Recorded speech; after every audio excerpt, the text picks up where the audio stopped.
Today's guest is Justin Hicks of Monster Jam. Justin, so tell us, how'd you get started? I have an extensive motocross background. I started racing motocross when I was like 10 years old, and that kind of transversed into freestyle motocross, which is hitting like 65-foot gaps all the way up into 120-foot gaps, flying 60 feet through the air, doing backflips on dirt bikes. Oh, wow. And at a young age, I was actually doing freestyle motocross for the Monster Jam events, like the halftime shows. Mm-hmm. And I also, after that, I started a stunt career doing controlled crashes and high-flying action for Marvel Universe Live, which Feld produces that as well. And after that tour had ended, they offered me to audition out at Monster Jam University in Paxton, Illinois, which I completed 6 months and was one of 3 graduates out of hundreds of people to go through there. So it was quite an accomplishment and quite an interesting training program as well. I mean, they train you all the way through the Monster Jam trucks, the ATVs, and the speedsters, all the safety protocols. I mean, basically jumping from a motocross bike into a gigantic monster truck is quite a challenge. I mean, it's like a big elephant if it were to get used to driving that. So it's not as agile as a motocross bike, but it's just as much fun jumping, I can tell you that much. So what are some of your interests and hobbies? I'm an avid outdoorsman. I love hiking, hunting, anything outdoors, really. Motocross, obviously, just anything outdoors, really. I like to work out at least 3 or 4 times a week. I like to jog quite a bit, downhill mountain biking. I shoot bow competitively, and just anything outdoors. I like to get outside and just enjoy life to the fullest and enjoy nature. So with that, what's your opinion? Do you prefer the indoor or outdoor Monster Jam events more? To be honest with you, this is my first year as a Monster Jam athlete, and I've only had a chance to do the arenas, but I would love to have the opportunity to get outside of one of those big stadiums and be able to just let that thing air out. I mean, just give it all she's got. In the arenas, I mean, they're absolutely fantastic shows, and we work with what we have, but those outdoor shows, you can go a lot bigger and just do quite a bit more, I feel. Exactly. I agree with you. Yeah, I've been to both. They had one down at Paul Brown Stadium a couple years ago, and they had the original Andersons there. It was amazing to be able to, just for them to be able to have more creativity and more room to work. I agree with you. It makes more sense. But, yeah, and of course with the stadium, you have a lot more room for error, so you can kind of get a little bit more wild outside, I believe. Exactly. So with that, who are some of your role models in sports? In any sports or Monster Jam? Monster Jam first, and then any sports. In Monster Jam, definitely has to be the Anderson boys, Ryan and Adam. When I was doing freestyle motocross, I got a chance to tour with those guys down in Mexico City and Guadalajara, and they're just the most humble, nicest, just awesome people you could ever meet. And as well as Tony Oaks, the driver of Soldier Fortune, and Mikey Vaughters, the driver of Overkill Evolution. We've done, he's an ex-freestyle motocross rider as well, and we've toured the world together, and he's just an awesome human being, and he's always in my corner. As soon as he found out I was driving a Monster Jam truck, he called me right away, and he was giving me all these pointers and stuff, so he's definitely one of my top drivers for sure. And then the way I understand it, in other sports, you're a big Ricky Carmichael fan? Yeah, absolutely. Ricky Carmichael, James Stewart. I mean, when I was racing motocross, those were the guys that were on top, always winning, hard to beat. I mean, like, those guys were so good.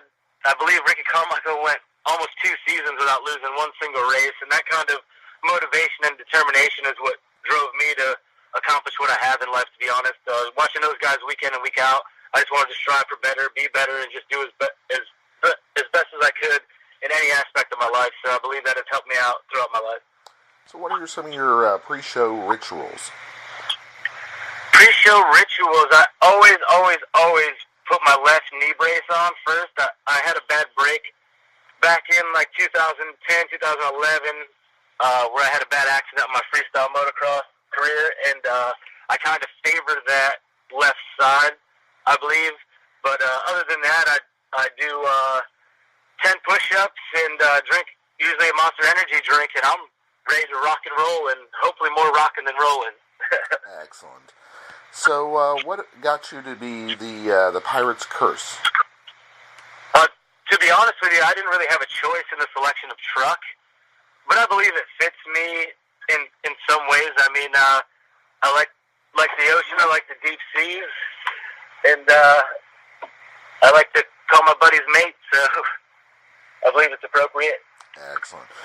So, besides the truck, what are your most prized possessions? It'd have to be my general day-to-day driver, my GMC Sierra. I love this truck more than anything. And obviously my dirt bikes, and my little cat Jitsi, and my fiance Melissa. She's the belle of the ball for sure. Awesome. So with that, tell us about a normal pit party. What's that like usually? Oh, the pit parties are awesome, and to be honest, that's one of the reasons that I love being a Monster Jam driver, is we get to interact with the fans. All the fans come down onto the floor. They get up close and personal with the Monster Jam trucks, the ATVs, and the speedsters. There's a bunch of different events going on. You get to talk to all the drivers, get your autographs, your photos taken. They have a couple photo booths and a couple, I believe, raffles and drawings and stuff like that going on. It's a great event. It's an awesome time to bring the kids down, bring the family, bring everybody down, and just to interact with the drivers is super special. And for us as the drivers, to interact with the fans is very important to us as well, because without the fans, the Monster Jam fans are the best fans in the world. Without you guys, it would be impossible for this to happen. So I absolutely love interacting with the fans. So with the Marvel Live, who were you? I portrayed the character Falcon, and I was basically Captain America and Black Widow's right-hand man, and just did a bunch of controlled stunts and high-flying action. It was awesome. That tour was absolutely fantastic. Another one of Feld's productions that they put on. They put on the best shows worldwide, that's for sure. Oh, definitely. Yeah, I've seen both of them. They are remarkable. I agree with you 100%, and I'm hoping there's going to be a third one involving Thanos and the glove. Yeah, that'd be awesome. I hope so, too. So what advice do you give to someone who's going into the Monster Jam University? Just come in with an open mind, come in determined. The biggest thing that you should have on your mind is safety. Safety is the number one protocol that Feld stresses the most, is your surroundings and the people that you're around. Just pay attention. Just be open-minded, and don't go over your head.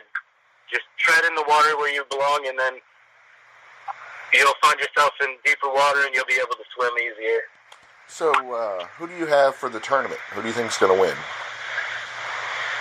For what tournament? NCAA. Oh, I've been so busy with work and Monster Jam and motocross and everything, I haven't had a chance to even watch anything right now. I usually keep up on it, but work's been grinding 14-hour days here, trying to catch up on some back work and stuff. I got Grand Rapids, Michigan coming up, Cincinnati and Columbus coming up. I mean, so my hands are pretty tied. Well, usually when I get home, I'm ready for a nice hot meal and just ready to relax and get some rest and get ready for the next day. Definitely. So with that, you've got Blue Thunder, El Toro Loco, Monster Mutt, the Rottweiler. Who else you got going on? Soldier Fortune, Zombie, of course you as Pirate Curse, Monster Energy, and Gravedigger, correct? Yes, sir. Excellent. Sounds like a pretty good group. Yeah, I mean, the elite 8 drivers in Monster Jam. I mean, Cody Saucier, Brandon Vinson, Mark List, these guys have been driving for 6 to 10 years. I mean, once we get out there, we put on one heck of a show. It's adrenaline pumping, action packed, all the way from the beginning all the way to the very end. And the best thing about Monster Jam is you never know what's going to happen or who's going to win. Yeah, one of the things I really enjoy about it is how the fans get to vote.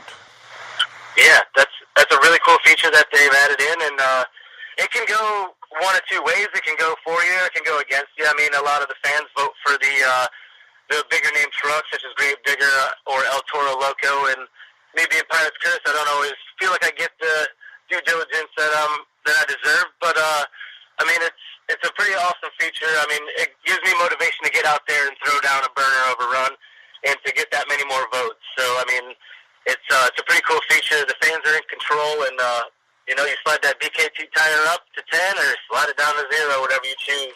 So it's pretty cool that the fans are in control of that. Sounds awesome. Justin, before we let you go, where on social media and the web should they check you out? You can check me out on Instagram at FMX247, and you can catch me on Facebook at Justin Hicks. Excellent. Thank you for joining us today, Justin. Thank you, sir. It's been a pleasure.